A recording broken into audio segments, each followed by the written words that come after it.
something I was thinking of one day was the fact that Rainbow Rocks really isn't an original plot. No, big surprise considering the fact that a lot of TV shows aren't original plots. But let's talk about the pony plots for a minute. Rainbow Rocks features two things that I've seen before: the high school band competition and the sirens. But let's look at the latter. Now let's look at the sirens. The sirens are something I've seen in TV shows before. Let's list some of the other episodes where I've seen sirens. In Danny Phantom, Fanning the Flame and Girls Night Out, we see Ember McLean, voiced of course by Tara Strong. Ember has the ability to put others under her spell by singing. And there's even a plot in one of these episodes where the girl who saves the day does so by wearing headphones and not hearing the hypnotic song. Then we have Jake Long, Siren Says, which is about a bachelor auction, but the episode that has more in common with Rainbow Rocks is actually about Medusa and her sisters, called Bring It On, where the Jordan sisters team up to control cheerleaders. In the real Ghostbusters, we have Banshee Bake a Cherry Pie, where a Banshee rock star takes control over Peter.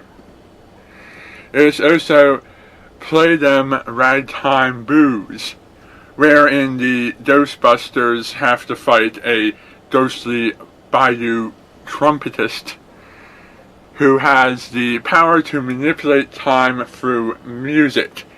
The Ghostbusters form a band to combat the Ghost Band, and the two bands unleash the magical power to warp time as we see the history of music unfolding before us. People forming bands and playing music and unleashing special powers with their songs was also featured in the Blues Brothers movies, as well as in Final Fantasy II, where there are multiple scenes that feature the characters singing and doing special moves, as well as all of the fancy costume changes that they have to acquire.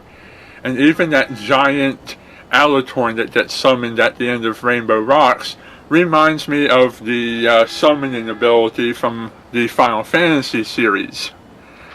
There's also Batman Brave and the Bold, Mayhem of the Music Miser, where a character voiced by the guy who plays Doogie Howser has magical hypnotic powers over all of the heroes and villains, and through multiple costume changes reflecting the history of music, he sings for the entire episode, making the people who he has mind control over do various things, only to be defeated by Black Canary when she hits the high notes.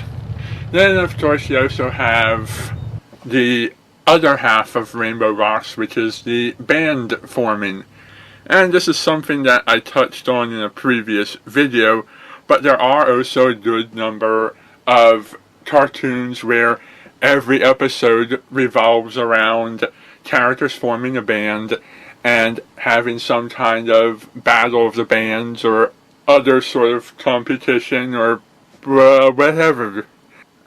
Some of these classic examples include Josie and the Pussycats, Jabberjaw, Molly O, Puffy, Ami Yumi, and a few others.